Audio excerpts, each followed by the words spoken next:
जिस प्रकार यदि कोई व्यक्ति उधार लिए हुए धन को यदि अपनी संपत्ति मानेगा तो बहुत शीघ्र कंगाल हो जाएगा। यही तो विधि का विधान है महादेवी। जो दूसरे को दुख देकर हंसता है, होनी उसे दुख देकर 100 बार रुलाती है। इसलिए दूसरों को दुख देने से पहले इतना अवश्य सोच लेना चाहिए कि यदि इसी दुख का वज्र अपने सिर पर गिरे तो क्या होगा। महादेवी, जिस प्रकार बिच्छू को यह ज्ञान नहीं होता कि उसका डंक केवल किसी और को नहीं स्वयं उसे भी चुभ सकता है, उसी प्रकार एक दुष्कर्मी को भी यह ज्ञान नहीं होता कि उसका दुष्कर्म स्वयं उसे भी हानि पहुंचा सकता है। महादेवी, एक ही डाली पर खिले 2 पुष्पों में से एक को स्थान मिलता है देवता के चरणों में तो दूसरे को अस्थि पर। एक ही मेघ की गोद से निकली 2 बूंदें, एक मोती बन जाती है तो दूसरी अंगारे पर गिरकर भस्म हो जाती है। ये सब फल होता है इस सत्य का कि किसे कैसी संगत मिलती है। सत्य कहा आपने महादेवी, सत्य कहा।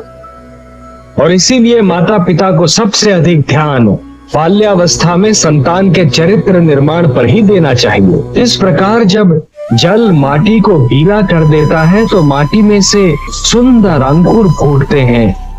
उसी प्रकार जब भक्ति मन को उदार बना देती है तो मन में सुंदर विचारों का जन्म होता है।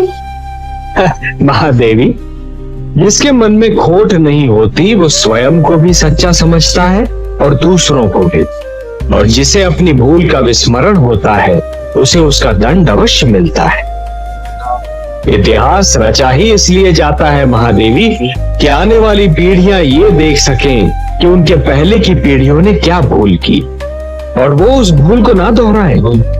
यदि दोहराती हैं तो दंड पाती हैं, दुख झेलती हैं। जानता हूं महादेवी, क्षति पहुंचाने वाले को दंड देना तो बहुत सरल है पर उसे क्षमा करना बहुत कठिन। और जो क्षति पहुंचाने वाले को क्षमा कर सकता है वो तो पूजनीय है। कमल नयन, उत्सव वो है जो आत्मा को शांति दे, जो सारे नगर का जीवन अस्त व्यस्त कर दे। जिसने मदिरा पीकर अपनी सुध-बुध खो बैठी, वो उत्सव नहीं कोरी हुड़दंग है। परिवार क्या है? प्रभु, मुझे इसका ज्ञान दीजिए।